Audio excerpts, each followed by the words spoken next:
Cutting for the net, upstairs, Bardown, goal. Don't love basketball.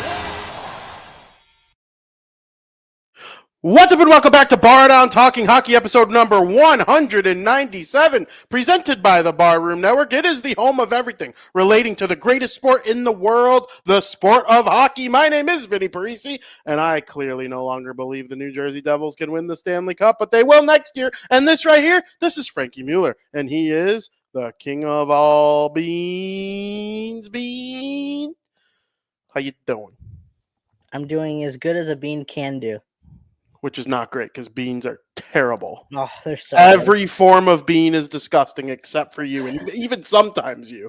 I mean, any actual bean, like black bean, pinto bean, kidney bean, refried beans, any of those types of beans, great. I can't believe you like that. Not a fan of green beans, but, you know. You're the only bean I kind of like. That's crazy. Like, it's not even close. You'll grow into them. No, I won't. Your Frank, brother I'm did. 30 years old. Joey does not like beans. He likes refried beans. That's beans. That's like saying you like Mashed ketchup. beans. No, it's not. That's like saying you like ketchup. It means you're going to eventually like beans. Like, no. Or tomatoes, I mean. I mean, maybe. I like hummus. You never know. I like hummus, which are, what are those? Not garbanzo beans, the other kind of chickpeas, Chickpeas. which are beans. I would need a chickpea if my life depended on it. But Well, I'll you eat eat it the in hummus form. I will destroy hummus. I love hummus. I mean, yeah. You like ketchup. You would probably squirt ketchup all over your naked body in the shower. I love ketchup. You won't go near a tomato. I have had ketchup today. You will not go near a tomato. Not now. That You doesn't never- mean it can't change. Yeah, it's a texture thing, I think, for people that don't like tomatoes. It's just a bad flavor. I mean- like, ketchup doesn't taste like tomato. Yes, it does. They're not, You don't like the texture. You don't No. like the texture. I don't like the flavor of a It's tomato. a mushy ketchup. Ketchup has vinegar and sugar. But if I didn't like the texture of a tomato, then I wouldn't like the texture of a bean. No, not true. I don't know about that. A bean is like a freaking bean is like it pops in your mouth like Yeah, and so does a tomato. I think a grape tomato. Yeah, a little cherry tomato. Grape tomatoes to me are way different than normal tomatoes. Katie will not eat normal tomatoes. She'll pop grape tomatoes like candy. And I think they're just as gross, That's crazy. if not worse. Well, Frank, you know what else is gross? How nasty these playoffs have been in the National Hockey League. If these games were people, they would have been arrested on the side of the road in Arizona with the Irish Travelers. If they were real people, that's how crazy these games have been. All of them. Every single one. Yeah. Has there been a blowout? I mean, these games, I think there were a couple game ones. There were a couple game ones that were snooze fests. But basically, ever since then, this has been a monstrosity in a good way of playoffs. So let's touch on it in period number 1.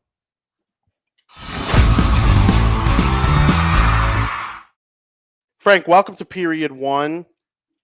We're going to talk about the West in period number 1. Every single series in the Western Conference is 3-2. Every single Western Conference series was 2-2. Will every Western Conference series go to 3-3 and there be a game 7? Will every Western Conference series end in 6 games? Will we finally break away from every series having the same record? That's probably the most likely outcome. But we'll start with the Winnipeg Jets, who got a big win last night over the St. Louis Blues. A lot of talk about Connor Hellebuck and the way things have kind of gone poorly for him since the playoffs have started. That's kind of been a recurring theme for Connor Hellebuck, and the Winnipeg Jets come out there and shut everyone up. spare me of that last weird goal that St. Louis scored to make it 5-3 with 20 seconds left. That was a really good win for Hellebuck and the Winnipeg Jets to take a 3-2 series lead. Yeah, after going up 2-0 in the series, it is a little bit of a scare for the Winnipeg Jets. Hellebuck, he's not looked himself. And to be honest with you, even that game yesterday, Hellebuck did not look great. Through 2 periods, he gave up 2 goals on 9 shots. It's a 777 save percentage. I mean, he still didn't look himself. It's good for him that he got the win. Maybe it could do something in his brain to get him back on track. But even last night, he didn't look like Connor Hellebuck, Vezina winning goaltender type of play. If he continues to play like this and they get past the St. Louis Blues, they'll never get past Colorado or Dallas. They will not win a series if Connor Hellebuck continues to play like that. But nonetheless, they got the win. It's been a good series. The home teams won all 5 games. So I'm looking forward to Game 6 in St. Louis to see if the Blues could force a Game 7. I do think it's partially been Hellebuck's fault to being, still in this series. I also think the team in front of him has played mostly bad. They lost Velarde for a bit there. That's a big, good defenseman that, having him in the lineup will reduce the chances against. I'm not taking any blame away from Hellebuck, who's turned into a pumpkin in the playoffs multiple times. But I do think getting a win, he played great in the third yesterday. I did notice that he gave up 2 goals in the first 10 shots, but that's because the Blues only had 10 shots through 2 periods. It's not weird to give up 2 goals through 2 periods, but it was the volume of shots that St. Louis had that made it seem a tad bit worse for him. I do stand by that he needs to be better if they want to hold on and win the series, because going back to St. Louis, it's going to be a different animal. I've heard from people that I believe and trust that the building in St. Louis has been louder so far in these playoffs than any game they played in 2019 when they won the Stanley Cup. I believe that. It's crazy. I don't know if it's because they're playing the Jets and they know the whiteout's going on there and they have to compete. They have to give themselves some kind of home ice advantage as well. But Scheifele left the game yesterday and did not return. They ended up winning, so they didn't really need him too much down the stretch of the game. He is a game-time decision going into their next game. I was at the game where Ehlers was hurt. That was in Chicago. That's obviously an impactful player. They'd like to make sure he's at 100% if they're going to get him going, the team going to possibly make a run at the Stanley Cup. Listen, I think Winnipeg is good enough to win the whole damn thing.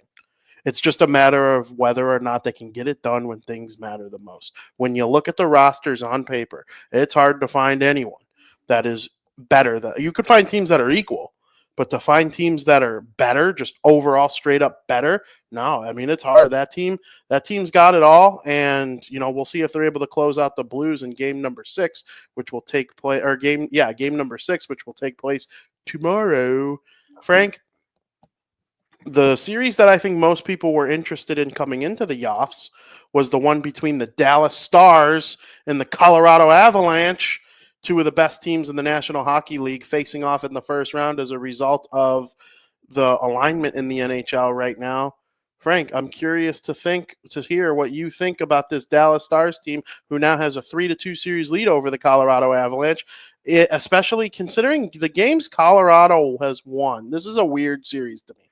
The games Colorado has won, they kind of shit on the Stars. And the games Dallas has won, they beat them in overtime, a 1-goal game. I know this most recent game they kind of pulled away at the end, but it was tight through most of it.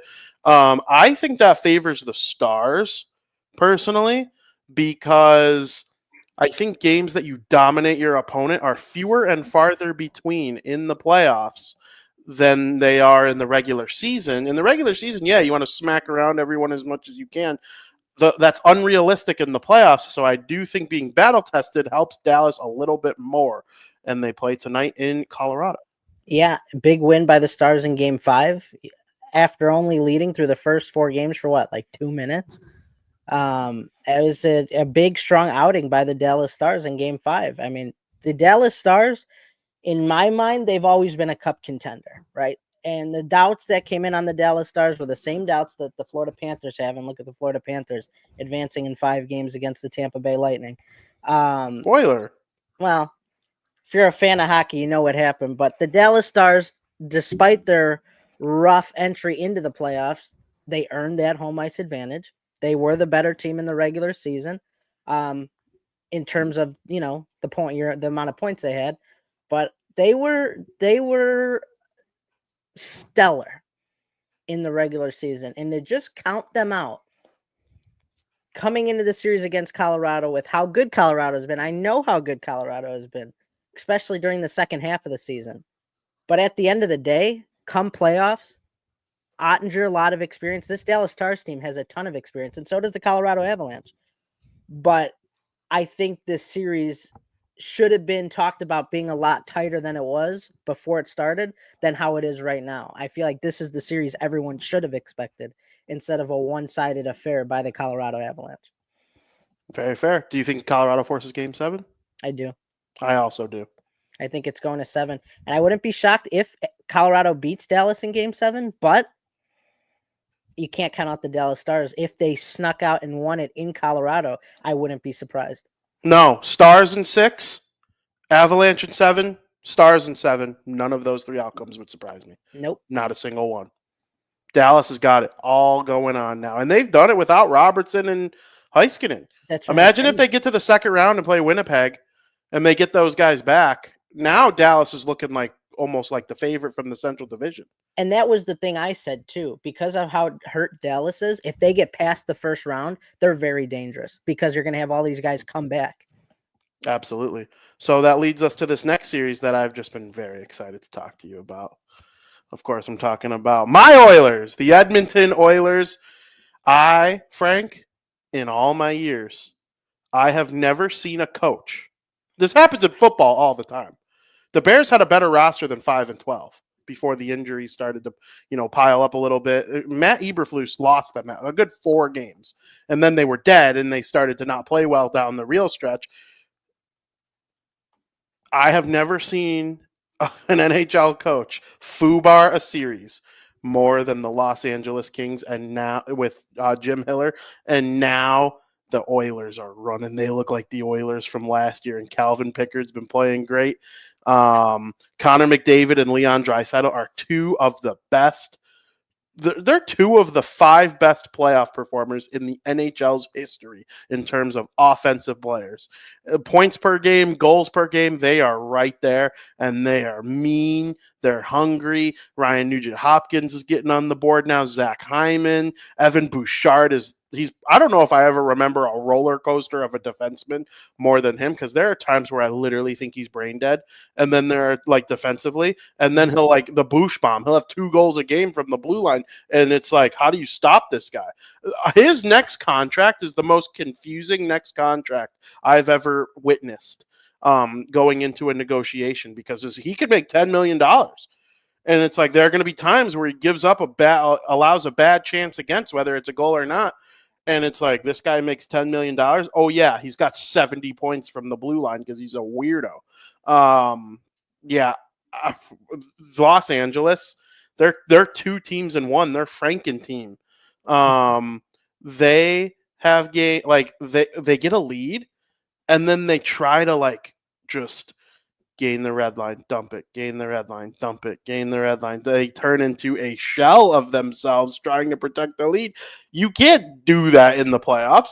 You have to be aggressive. You have to try to win. You can't play like that, especially when 97 and 29 are on the other team. I think the Kings are big cooked. Would love to hear your thoughts. It's an unbelievable choke job by the Los Angeles Kings. Without question. And now the Oilers have life. Especially heading back to Edmonton, where the Kings have been and had their fair share of issues on the road. Lost both in Edmonton in this series. All year they haven't been a great road team. But second worst road team in the playoffs. I will say, and VP's not going to want to hear it, and it's not the end-all be-all, I'll explain myself, but after booting Stuart Skinner from the net. Now, I'm not saying Calvin Pickard's the goalie the Oilers need. I'm not saying that Calvin Pickard is even worlds better than Stuart Skinner. But Calvin Pickard was the spark the Oilers needed these past 3 games. With Calvin Pickard in net, in my opinion, just proves my point even further. Yeah, they went to the final last year, but doesn't matter. I Yeah. mean, he's just that to me. That's crazy. To me, that's just like you're just in denial about it. I'm not. I have numbers to back it up. I They just, went to the final last year, and I get they played like crap in but front of him. right, and but it's because of the Oilers' offense. Were always out dominating teams offensively. Look at this series when in game 3 of the series, they gave up 4 goals, but they were able to outscore them. But when you're not going to do that every single game. Look at Calvin Pickard threw up a 1 spot yesterday, gave up 1 goal. You need a goalie like that. Stuart Skinner just hasn't been doing that. Their backs are always against the wall. They always got to find ways to score 5-6 goals a game. And it just proves that if the Oilers got a goalie, I'd shit myself. I shit myself live on air on this podcast and be like, we got a dynasty in the making right now. If they got an elite tier or A tier, I think Skinner's a B tier goalie. I don't even think he's an A tier goalie, to be honest with you. I think if they even got an A tier goalie, this team is scary. And they're scary now with Calvin Pickard in that. I mean, I think if I'm the Oilers and it's not going to happen because I know how high this Oilers team is on him and they're not going to give up on him, I'm shopping for a new goaltender this offseason. I think you could get a fair share for Stuart Skinner. I'm sure there are people out there who, kind of have the same opinions as you and be like, yeah, I think Stuart Skinner is a great number 1. We'll give you something for him. I just don't think he's the right fit on the Edmonton Oilers. Kind of like Aiden Hill. Aiden Hill was always a backup everywhere he went, but he went to Vegas. He found his niche, and he's been great. I just don't think his home is in Edmonton. Yeah, I actually think Aiden Hill's been shit this playoffs. But that's a story for another conversation in 5 minutes. Listen, the Oilers are back. I don't care who's in net for them. I don't see Pickard as the reason. It's the Kings. It's this choke job. They allowed the Oilers to have life and make McDavid and Draisaitl and Bouchard to feel themselves. And like the way they've started playing now, it almost feels like unstoppable. It's like, who's going to beat them? And, this series isn't over yet. The Kings could still very well snatch a road win. I don't think they're going to. It's my prediction that they don't. But, I mean, when you have a team that played that poorly early in the series to turn it around, like, is it any goalie's fault that Fiala and Kempe just couldn't stop scoring early in the season? It was those 2 guys in particular. Like the way the Oilers defended them was just so gross. And then I will stand by this forever. There's 2 major turning points in this series, and they both went in favor of the King and the Oilers.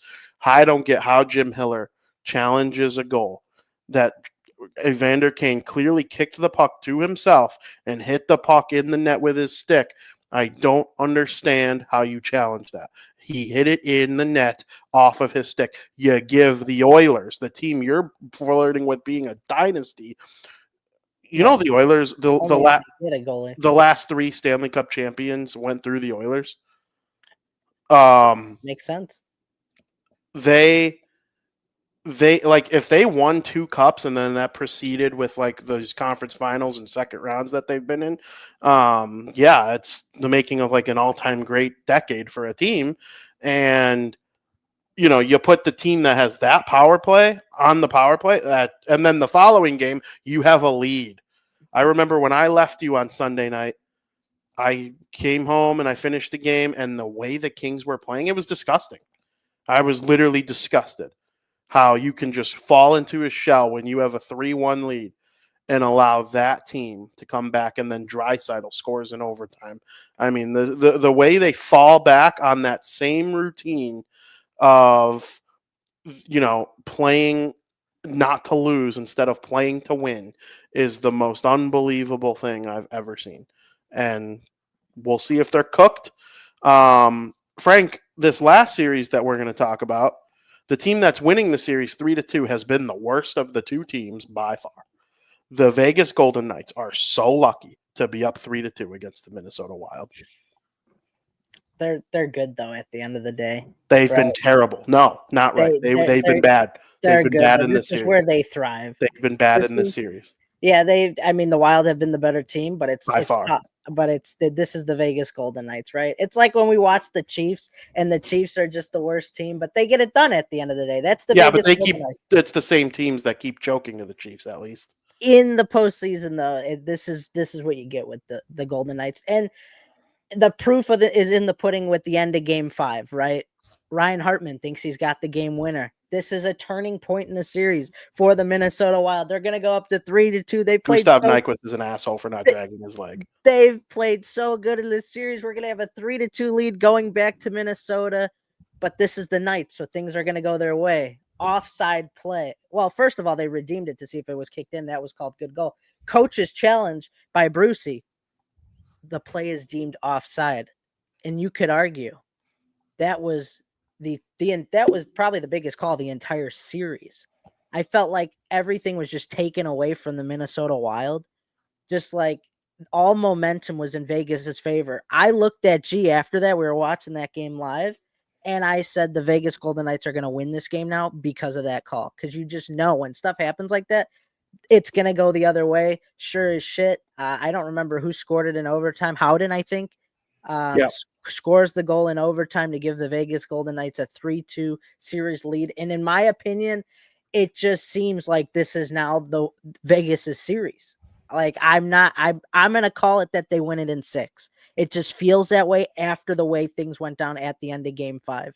I feel like this was Minnesota's series to win, but things just didn't go their way in a span of 2 minutes, and I think it's Vegas' series now. I hope you're so wrong.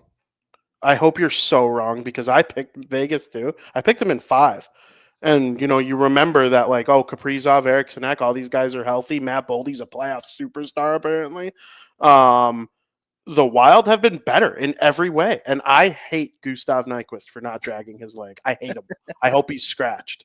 I cannot believe you have to be more aware. Gustav Nyquist has been in the league for how long? How long? Like, I remember when he was on the Red Wings scoring 30, like way back in the day. He was on the Preds. Yeah. Was he on the Leafs? I don't think the Leafs. He was somewhere else. He's been everywhere. And he's been really good his whole career.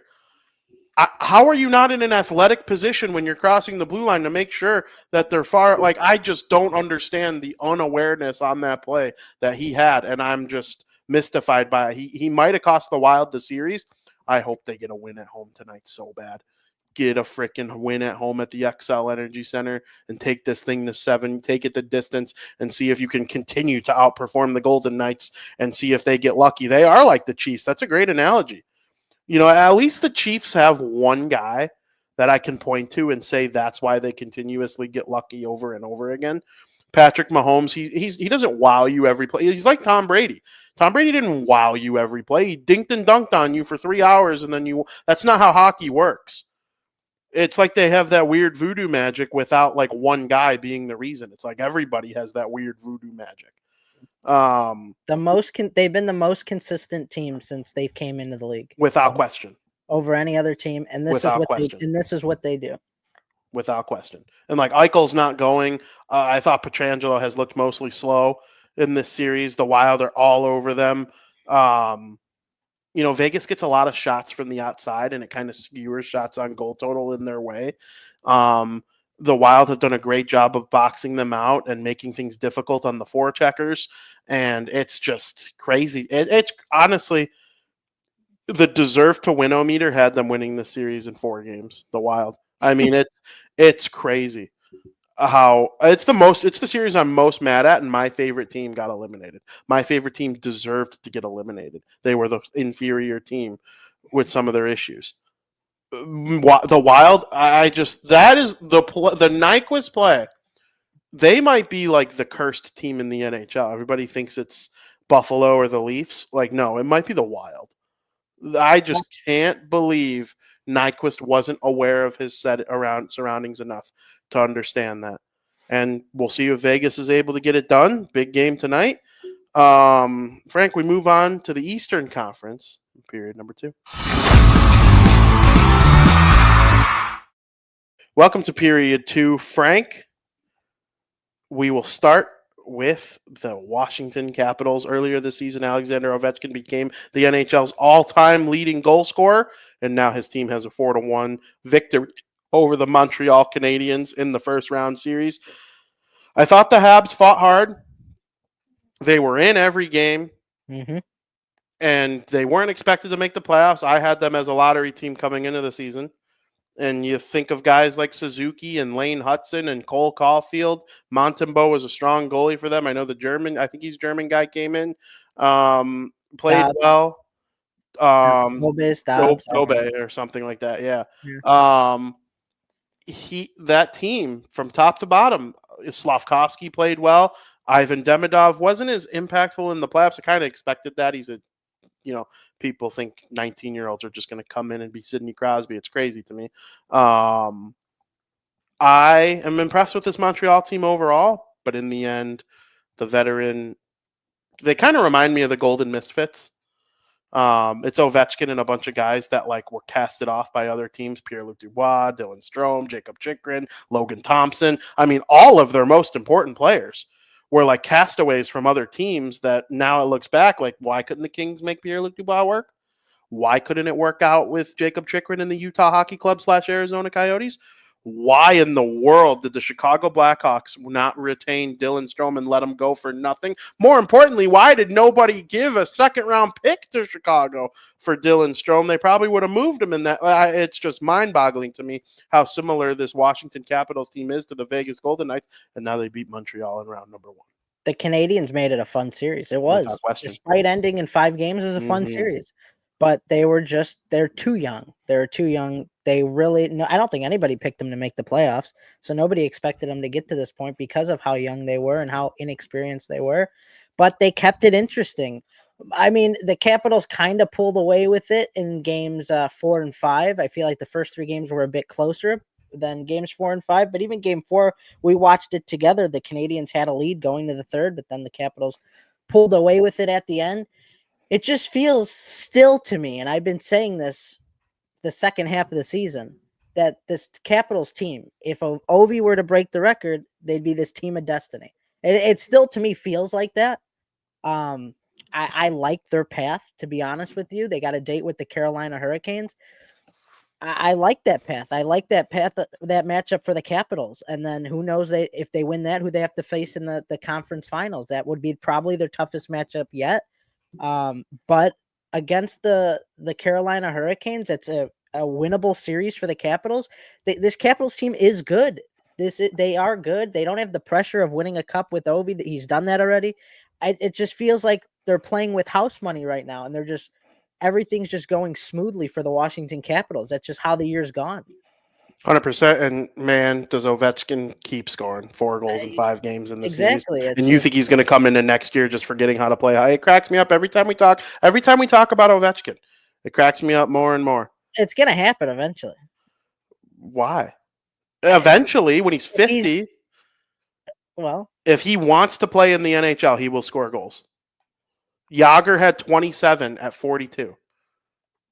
It's just, yeah, I get that. It's just, I don't think he gets 1,000. If you hear him say, I want 1,000, and then you don't believe he's going to do it, then I think you're crazy. Say, I want 1,000. He said, I want to break Gretzky's record. Yeah, but he was also closer to doing that. He's over 100 goals away from 1,000. He was probably 200 away. He's not going to come out and say, I want to break. I want to get 1,000. No, because I think now I'm not predicting he will get 1,000. I believe if I heard him say, I want to score 1,000, I will firmly believe he gets it done within 3 years. I think he could come out and score 40, 50 goals again next year. There's no reason to think he can't. He would have had 50 if he didn't miss 16 games because of McBain. We should call him McBean because he's on the Bean agenda trying to injure Ovechkin. It just doesn't happen. That's not how life works. Your body gets old. You sound like Max Kellerman talking about Tom Brady. There are exceptions. Less than a man, or less than a god, but more than a man. Alexander Ovechkin, Tom Brady. Sidney Crosby's a year younger. He had 90-something points this season. And once, but he's not scoring 50 goals, Crosby. He scored 50 goals once. No, I know, but you just said Sidney Crosby's a year younger. I mean, but he's not doing what Ovechkin's trying to do. Eventually, the assist totals are going to come down.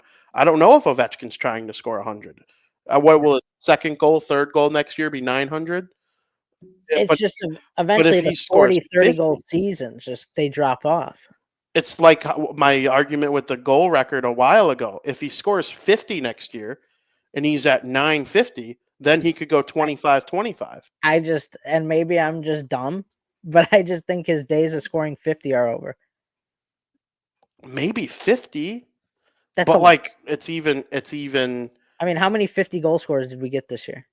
scoring was down this year. There were only 2, I think. But that's what I mean. I mean, and then in my opinion, if the first year Ovi has, if he has a 25 goal season, we're cooked from there on out. He's not going to have a 25 goal season Why? and then come out and have 40 the next year. Why? He had a down year last year. Yeah, but he came back from that too. But a down year, what do you have last year? 29, 30? No, he had more than 29 because he's always gotten 30 goals, I thought, except 1 year. Then it was 30. Or like right around 30. He was in the 30s. Let me see. I could get it for you. But the difference of being a 20 goal scorer and a 30 goal scorer is like crazy in the NHL. That's a big difference. This year he had 44 goals in. Hold on. It being in the playoffs makes this so hard to navigate right now. And that's he had 44 goals in 65 games, which is a pace 44 divided by 65 times 82. 55 goal pace. He was closer to 60 than 50. What do you have last year? Last year he had 34. Yeah, I knew he was in the 30s. Okay. But the difference, like a 10 goal difference between 25 and 30. And a 20 goal pace difference, though. Yeah, I get that. I mean, it probably seems like everybody watching probably thinks I hate Ovechkin. I love Ovechkin. Well, I don't think you hate Ovechkin. I think I just call it like him. I am underestimating him. I am. I'll admit that. I give him a lot of credit. But it's like I don't know. It's weird with him, you know? I'm not predicting he will score 1,000 because if he said after this year, if they win the cup, that's another thing. And he hung him up at the end of this year, I would not be surprised at all. But then I'll be able to push my agenda even further because then I'll be able to say for the rest of my life, if you wanted 1,000, you do it. I believe he could come out and score. The fact that he was on pace for 55 next year. Okay, so let's say he comes down 6 or 7 goals pace, scores 48. Okay, now he only needs 2 more 20 goal seasons to reach 1,000. 41 and 42 years old. Like Jágr had 27. Ovechkin's better than Jágr. No offense to Jágr. Maybe he was a better overall player, Jágr, but like goal scorer, it goes in Ovechkin's favor. And the fact that he keeps scoring in the playoffs when it gets even harder to score, it's marvelous. But that's the other thing too. Now we could have a potential deep run for the Washington Capitals. How does that hinder him coming into next year? Well, if he stays healthy, we'll see. When was the last deep run for the Washington Capitals? Was it the year they won the cup? Probably. Was that the last deep run? Like, we haven't seen a deep run with Ovechkin in these stages of his life.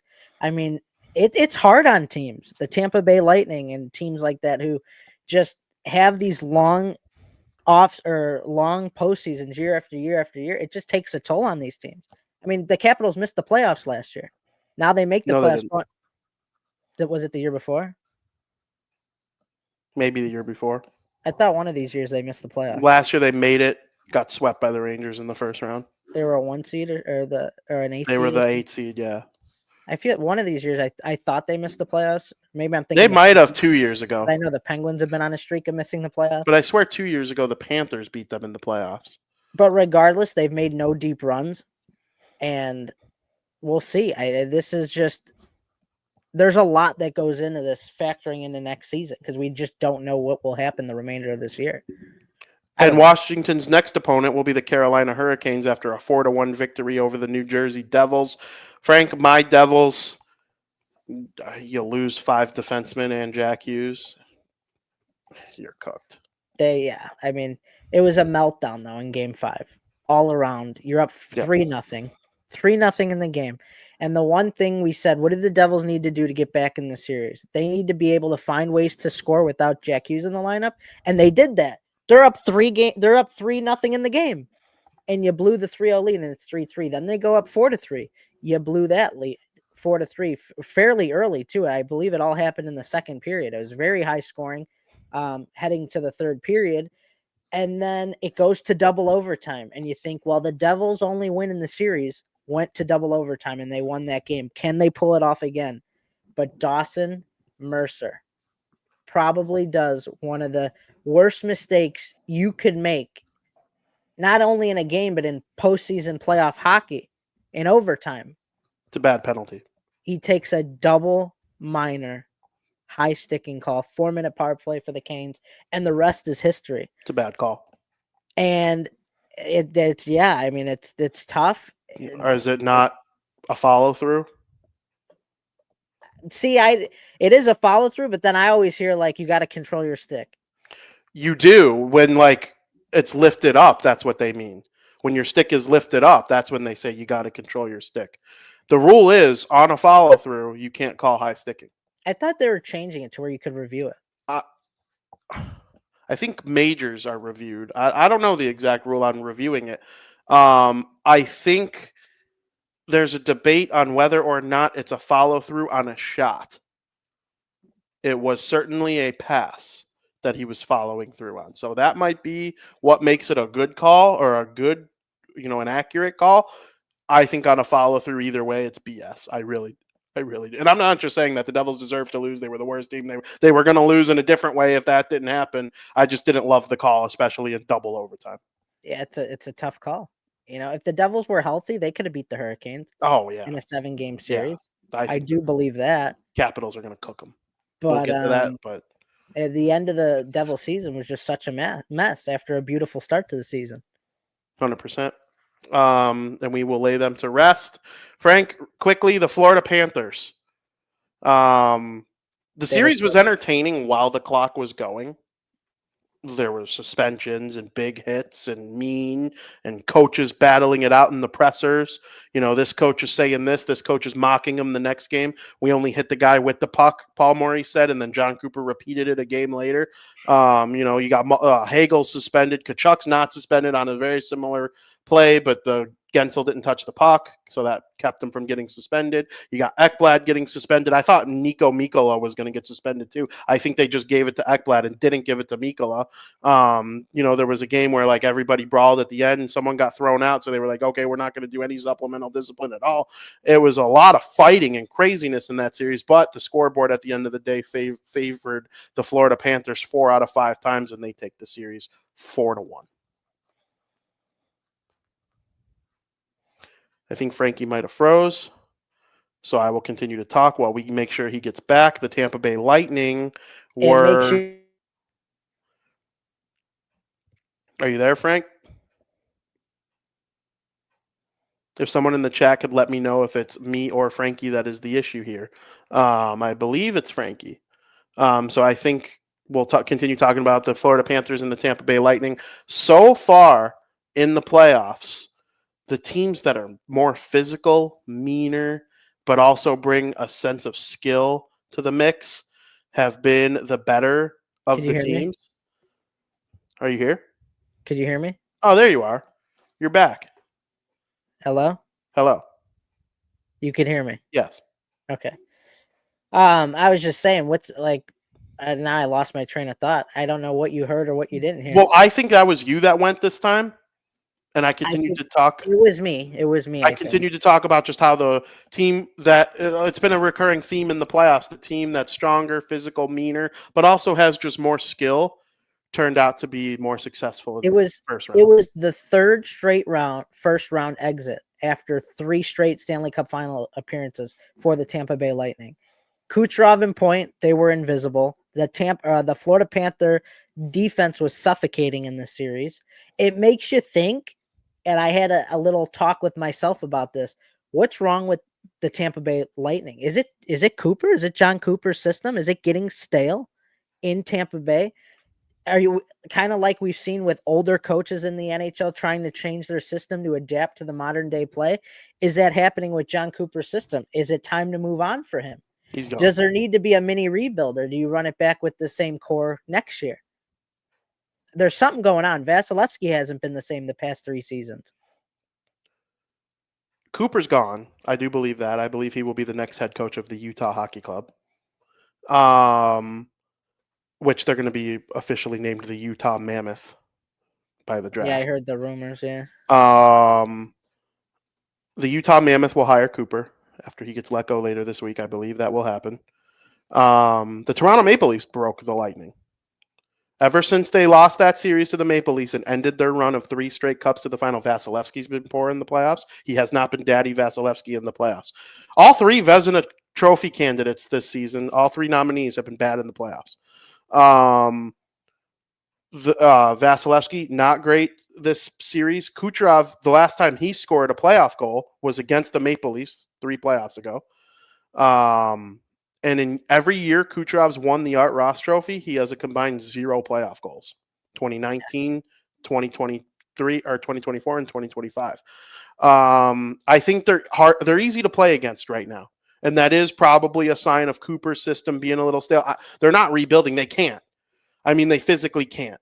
They have Vasilevsky locked in, Hedman, Kucherov. They just signed Jake Gensel to an 8-year deal that has 7 left on it. They're going nowhere in terms of this core. They're going to try and, I'm sure supplement some depth, change around the way they play a little bit, be a little less stale, like you said. Right now, they looked easy to play against for Florida. They rolled all over them. They were more physical. So we'll see how that goes going forward. But, yeah, I do think some changes are coming to Tampa's coaching staff this offseason. Utah Hockey Club for Cooper. That's my prediction. And then Frank, the big one. It is a big one, VP. A big one. The Toronto Maple Leafs, who started their series with a 3-0 series lead over the Ottawa Senators, have now lost 2 in a row. The first loss was a close game. You could argue the Leafs were better in that game, but Jake Sanderson got the OT dub. Plant a little bit of shadow of doubt in the thread of the Toronto Maple Leafs.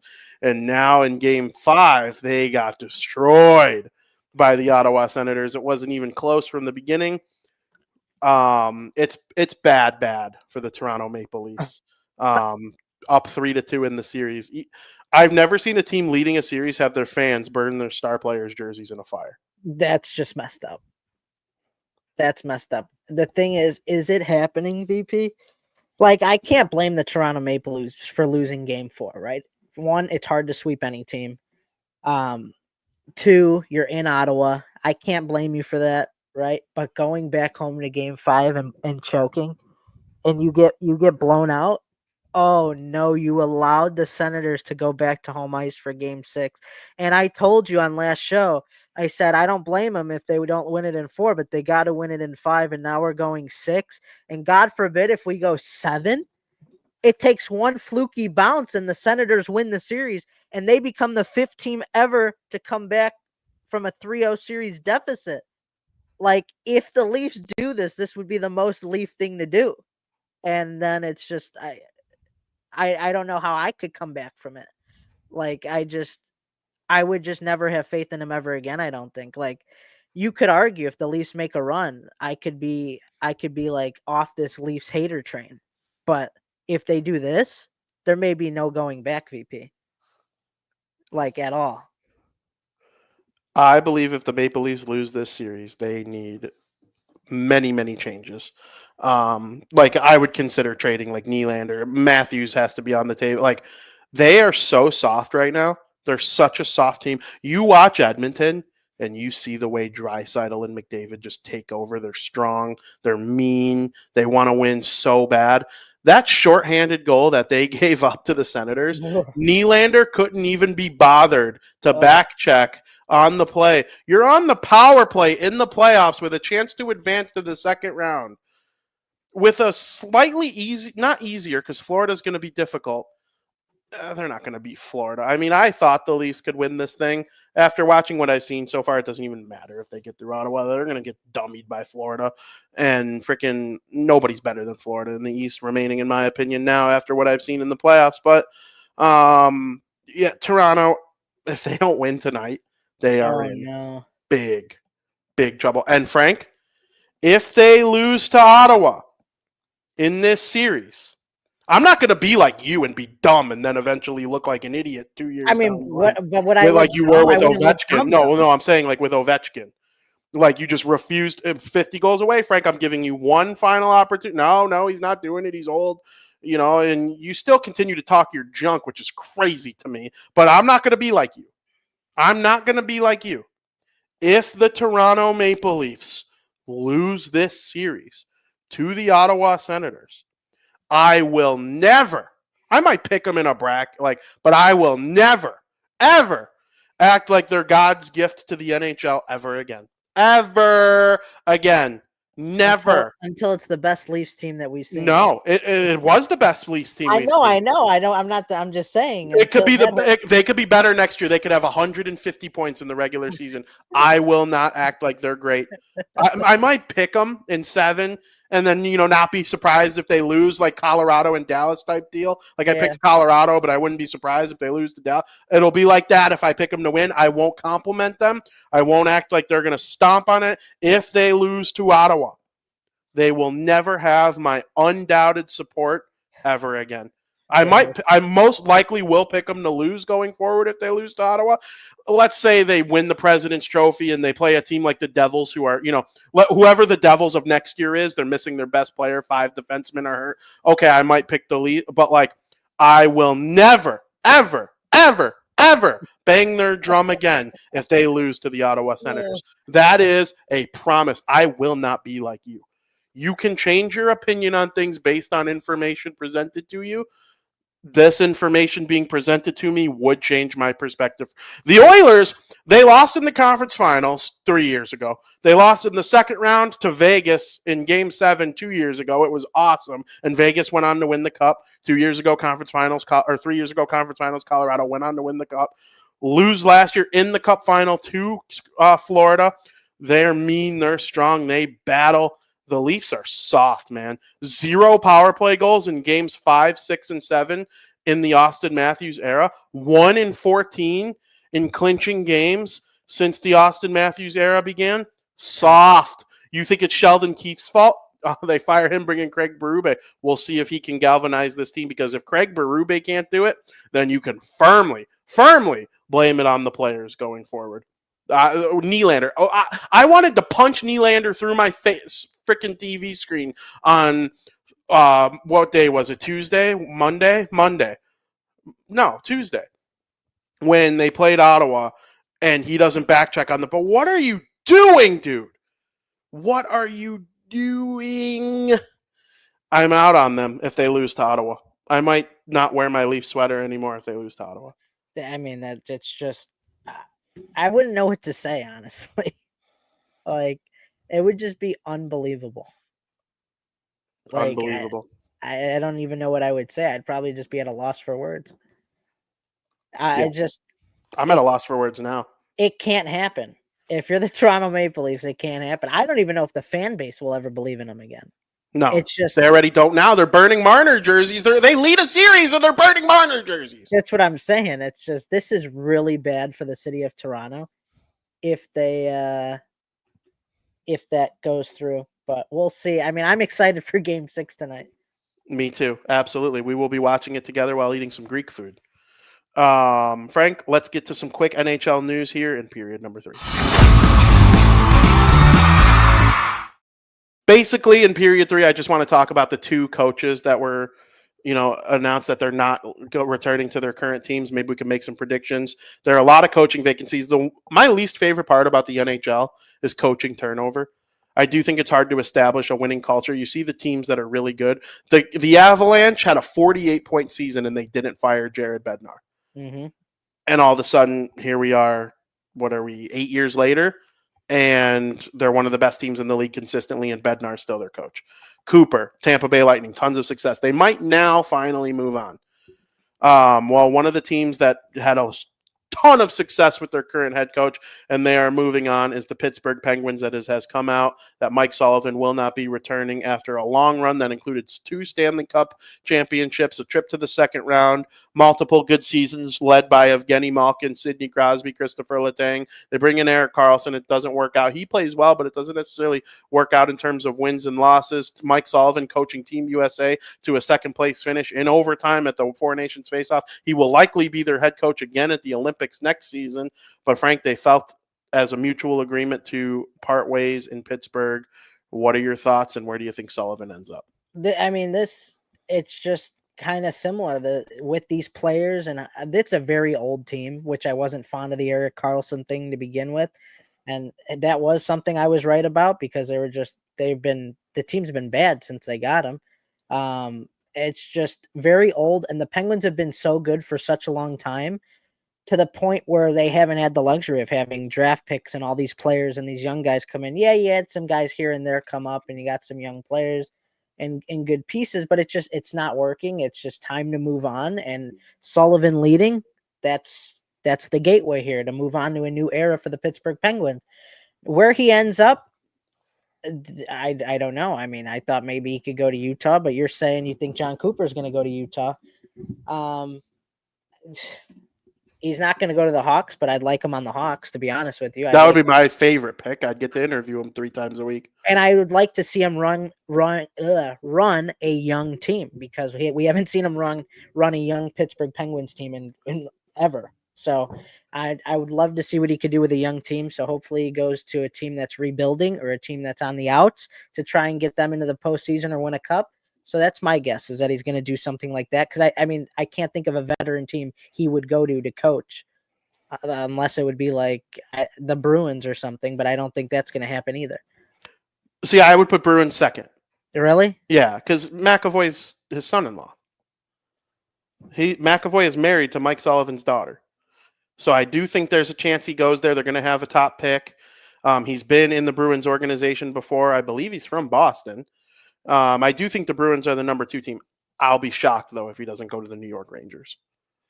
That's the team I'm leaning towards for him because the McAvoy thing, the Bruins aren't that good. He probably wants to contend. I think it's a bad decision for him. If I were him, I would go to Anaheim. I mean that. I think that's the most desirable coaching destination right now in terms of hockey.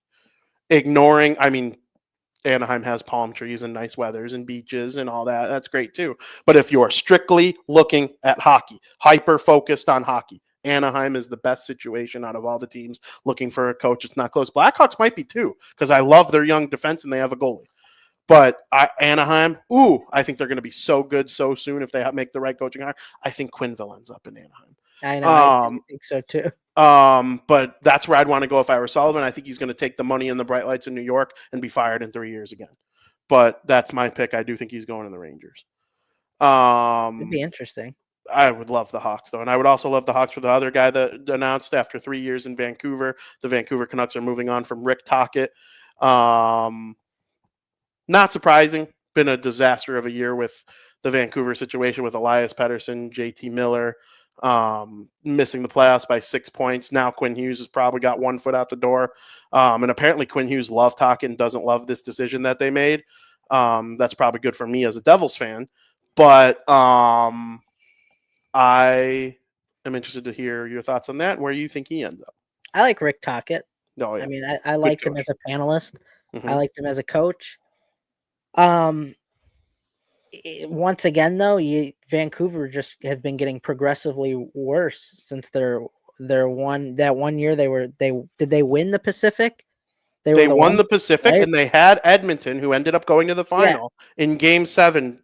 Did they have a lead in that game? I mean, it was close either way. But ever since that, like, they're getting progressively worse now, and that it's time to move on. And when a team's not performing, the brunt of it usually goes against the head coach. That's just how it usually goes in sports because you're not going to fire a player. So the next best thing is you're going to fire the coach and try to get fuel under their ass. And I would love for him to – I wouldn't be mad if he went to the Hawks. Here's the thing. I want the Hawks to get a veteran coach. Obviously, the coach of Denver's out. I would have liked that. I thought that would have been cool for the Blackhawks. I have a feeling. I just don't know if it's like deja vu or if I picture seeing it. I picture the Hawks I feel like I've already read it, which is why it's like a thing of deja vu of the Hawks signing this veteran coach, and I'm going to be pumped about it. Like, that's just the vision I've seen already. And whether it be Tocchet, Sullivan, whoever the case may be, I just see that for some reason. I do have information. Tocchet had an option with Vancouver, a team option to pick up a contract for next season. It had another year on it, but the team had to opt into it. Vancouver didn't opt into it, hoping that they would sign him to an extension. He was not fired. He chose to leave. Gotcha.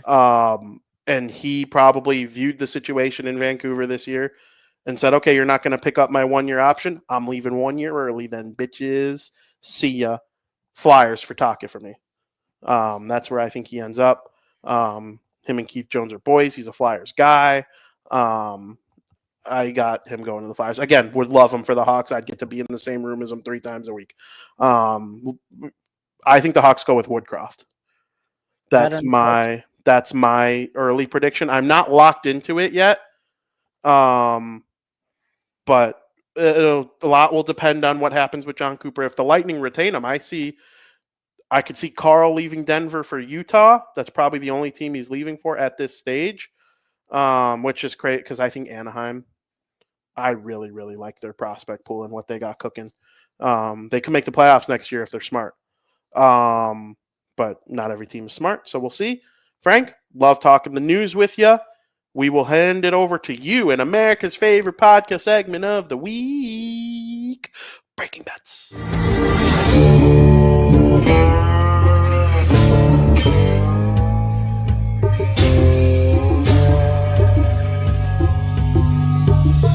Where's my money, bitch?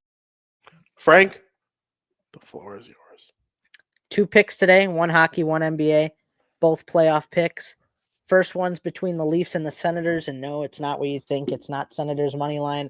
There's something else I see a little bit more value on here, and that's under 1.5 for the first period at -135 bet to win 2 units. The reason being is there are a lot of emotions going to be had in this game. Both teams are going to come into this game cautiously. The Leafs don't want this to go to Game 7, but I don't think they're going to want to take a lot of risks. If anything, the Senators will be the team to take more risks, but they're also a bit cautious here. They want to win this game. They got to be smart about winning this game, and they got to play good defensively to get that done. With that being said, I don't expect a lot of goals in this game, especially right out of the gate in such a crucial game for both sides. So we're going to go under 1.5 for the first period, -135 bet to win 2 units. And our NBA pick, we got Game 6. It's similar kind of to the Ottawa and Leaf series.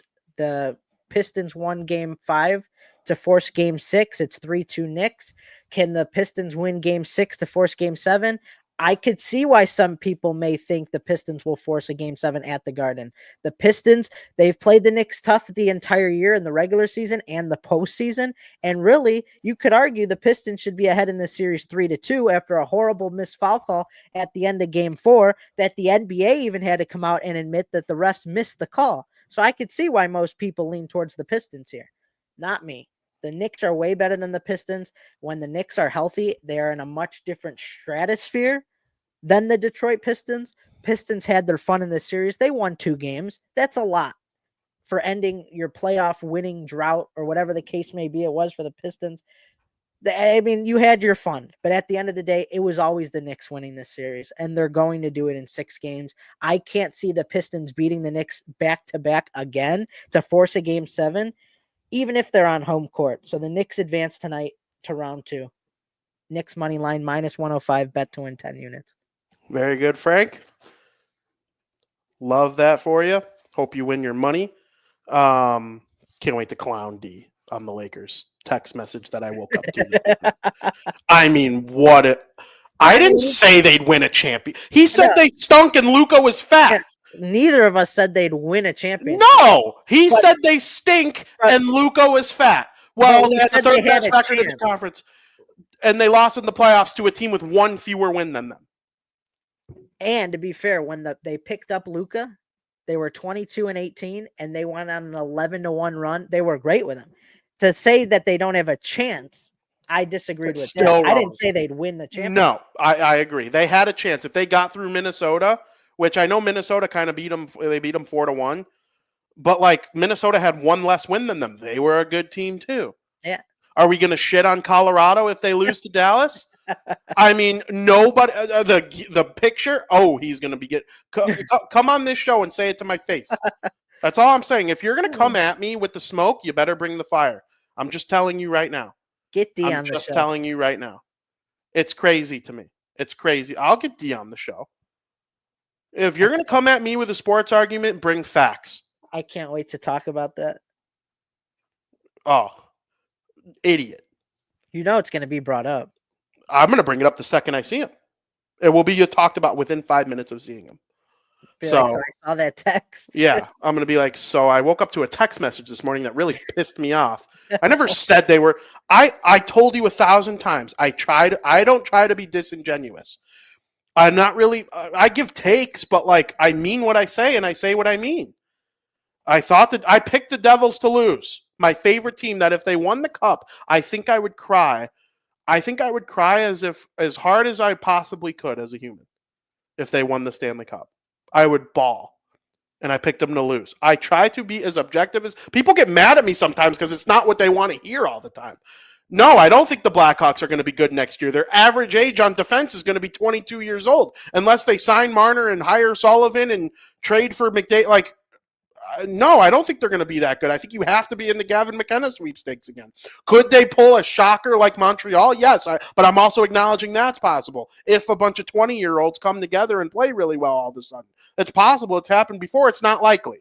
You know, it's I give what I say. I say what I think, whether people want to hear it or not. That's what I thought about the Lakers. They had a chance. They went on a run. They were the third best team. That's the way it is. They weren't a bad team.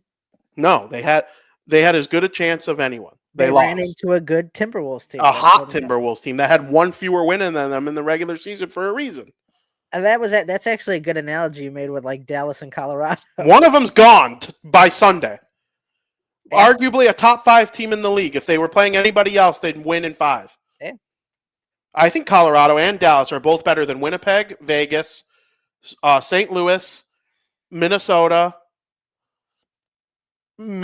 Edmonton's the only close one to me. You know, it would have been a real treat if the Lakers were the 2 seed. They would have played the Warriors. That would have been a fun series. LeBron and Curry one last time. Yep. Kind of like Crosby and Ovechkin, you want to see one last time, but a LeBron and Curry one more time. That would have been fun. Absolutely. But nonetheless, we got that text from D, and what we said was not wrong. Let's just make that clear. Neither of us said, you could go back and look at the facts. Neither of us said they would win the NBA championship. No. We He disagreed. said Luka was fat. He goes to the team and they go on an 11-1 run after being so mid. I don't want to hear it from him. All we said was they had a chance because he said they had no chance. That was crazy. And see, Foster acknowledges me. He says, don't ever change, Vinny. I like what the Hawks looked like last season. Never expected improvement throughout the season. Yeah, the Hawks were awesome. They were fun to watch in the second half. There were some times I was sitting there at the United Center last year in the press box, and I'm sitting there like this team is truly bad. I'm watching Taylor Hall and Seth Jones look like they don't want to be there. And then all of a sudden you pump in Frank Nazar and Lev Shinov, who has an attitude that everybody should love and enjoy. Rinzel's the best defenseman on the team, in my opinion. You know, Oliver Moore brings speed. Connor Bedard picked it up. Mikheyev, super fast, fun to watch, wants to be a part of it. Teravainen had a good year for being a slow veteran. Then the stuff with Maroon and Martinez, it became fun. Could they vibe next year? Yes. I'd rather McKenna than losing to Winnipeg in the first round, but that's just me. And again, the average age on defense next year is unless they sign a veteran, the average age on defense next year is going to be like 22 years old. Murphy's going to be the one to bring up the age, and he was by far the slowest defenseman on the team. He was slower than Alec Martinez statistically. I'll send you the chart. So that's it for this show. I hope everybody enjoyed watching. It was very fun for me. I love talking about the playoffs, and I love our new start time.